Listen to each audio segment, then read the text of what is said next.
Hello, Chris from MyStampLady.com, and I'm here with this little box. This is going way back. I've been a demonstrator for almost 20 years, and this is going way back from when I started. It's the 2468 box, and it's so easy. You don't need any special die or any special equipment to make it. So I'm going to show you this. I'm also using the Sweet and Sassy dies, the framelit dies. I am using these gold, it's called Painted Love Gold Vinyl Stickers, and I'm using a piece of paper from the Painted Love Designer Series pack. This is just a fabulous paper pack because it has these gold foil accents, and then the other side is just a regular printed paper. And then I have a stamp set that is also reaching way back. It is the Teeny Tiny Wishes stamp set, and it's got all these fun little sentiments in it. I've kind of taken my stamp set apart because I bought it in wood before we carried the photopolymer and cling mounts, and I've transferred it to a cling mount. So that's why I showed it to you in the catalog. So to start with, I have this paper cut to 6 inches by 8.5 inches. And we're just going to do some folding and scoring. So I'm going to bring in my scoring tool. So on the 6-inch edge, I'm going to go to the scoring mark. And now this particular paper has a direction. So I want my hearts to be sitting upright. So please make sure that you want to make sure that you put that 2-inch edge on the bottom, because these are your bottom flaps. If I were to put it up here, then I would have either an upside down or a box that would be upside down pattern, or a box that would be upside down. Okay, rotate it 90 degrees. And then now we go to the 2. This is where the name comes from. 4, 6, and 8 marks. So I've scored it along the 8.5 inch side at 2, 4, 6, and 8. Set my box aside, or my scoring board aside. Now I'm going to go ahead and fold all of those score marks. And I'm going to use my bone folder to crease those. You'll notice my bone folder is pretty dirty. That's because I use it to re-ink my pads. So yes, it has a little bit of lovely ink on the end that stains it, but it doesn't get in the way. Now with some scissors, this little bottom corner here, I can just trim up and trim out of the way. Don't need it. Okay, then I'm going to be cutting each of these up. You can go straight up from the bottom, but if you take out a little diagonal piece, it will fold a bit better and you won't have pieces or edges overhanging. So I'm going up to that point and just kind of removing. Where did it go? Must have fallen. Oh, there it is. Stuck to my scissors. Removing just a little diagonal out of these bottom pieces. Okay. And you'll see that by doing that at a diagonal, cut just a little bit out, it does make it so that you have nothing overhanging. So I'm using a little piece of tape and tear on this one flap on this piece here. Put that down. Love the tape and tear. It's very strong and you can tear it. You don't need to worry about cutting it. It just tears right off. That backing is really nice. Okay, so now I'm just making the main part of my box. There you go. And now we can just fold down the bottom. Use a couple strips of tape and tear along the bottom here. You can use whatever kind of adhesive you like.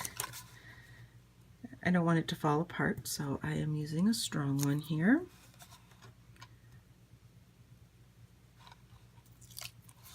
Okay. And then just put that over. And if you want, you can take your bone folder and kind of burnish or rub that, and that will put that in place. And look at that. I have a 2468 box. So now I'm just kind of taking my fingers on the side and pressing those in. There we go. And with a 1/4 inch circle punch. I don't want to punch it a full circle. I'm just punching a part of the circle, and that's just going to make little spots for my ribbon to set or to sit right in there. You can fill your box, and the color is actually Melon Mambo for this particular paper, but the Berry Burst is pretty close, and I had this Berry Burst ribbon that I wanted to use. So I'm just going to take it, and you could put a little bit of adhesive there if you want. And then I'm going to just double tie this. I want this to hold. It's thicker paper, so it's resisting my ribbon a little bit. There we go. So I have my knot. Once you've adjusted your loops how you would like them to be, then you're done with this part. So now I'm going to go on and make a little Valentine's tag. So there's my ribbon. I can work with that a little bit more if I would like to. Let's see, there we go, but I'm going to let it be right there. So now my next part is I have one of the framelits from the Sweet and Sassy framelit set, and I've cut out a piece of powder pink with a piece of powder pink, a heart. I'm going to use the Melon Mambo, ink up that Happy Valentine's Day. Make sure that I have it the right direction. And we're going to do a pretty simple little heart. I'm not doing a lot of extra stuff.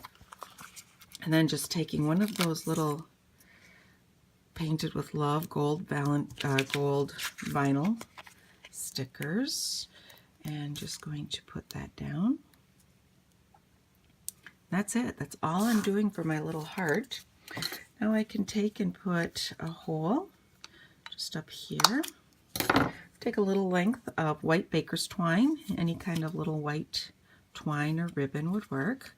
And this is just how I'm going to tie it to my box.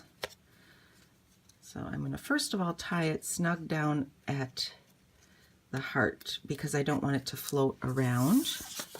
And then I will just take one of these, slip it underneath my bow, pull it up on the back side, and I want to go behind my bow. I don't want this to be tied around the front of my bow. I'm going behind it, and I'm just going to tie a double knot.